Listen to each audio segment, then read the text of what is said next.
Бүгін біз сауат ашу пәні бойынша әріпі мен дыбысы тақырыбын өтеміз. Сабақтың мақсаты жазылу жолын, жол аралық кеңістікті, жолдың жоғарғы және төменгі сызығын сақтап, әріп элементтерін жазу. Сабағымызды бастамас бұрын психологиялық ахуал жүргізейік. Біз ақылды баламыз, айтқан тілді аламыз, сауат ашу сабағын лесте қағат санамыз.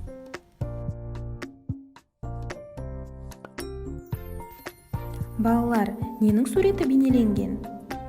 Дұрыс айтасыңдар. Экран дегенде бірінші қандай әріп келіп тұр?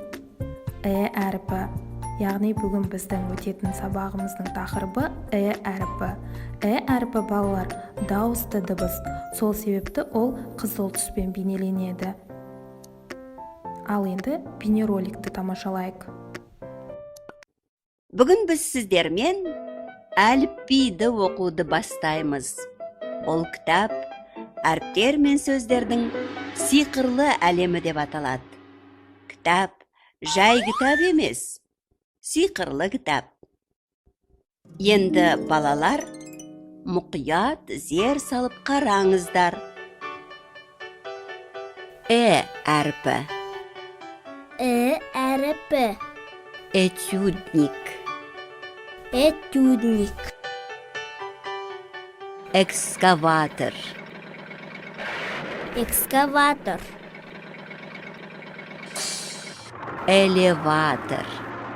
Элеватор.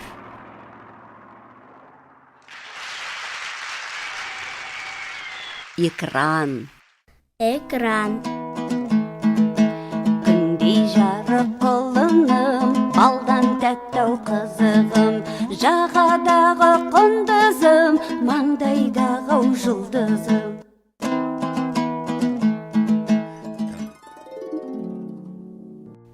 Балалар, енді оқулықпен жұмыс жасайық. Әліппе кітабымыздың 104-ші бетінде әріпінен келетін сөздер берілген. Кәне, бірге оқиық. Электр, экипаж, элеватор, экология, экскаватор, эскалатор. Енді сауат ашу дәптерімізбен жұмыс жасайық. Дәптерімізді ашайық, балалар.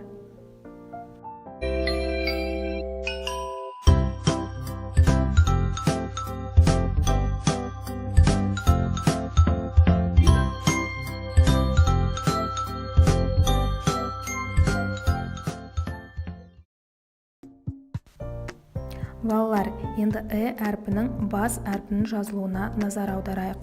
Жоғарыдан төмен қарай, солға қараған жарты құрсау саламыз, сызықтан асырмаймыз.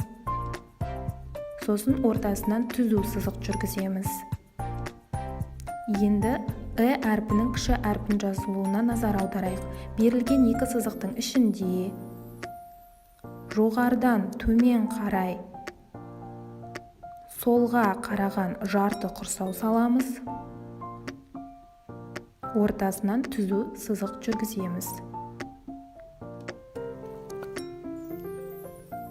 Дәл осылай сауат ашу дәптерімізге жазып шығамыз.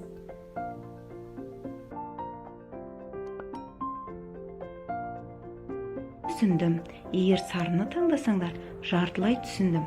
Ал қызылды таңдасаңдар, түсінбедім деп белгілеп қойыңдар. Назар қойып тыңдағандарыңызға рахмет.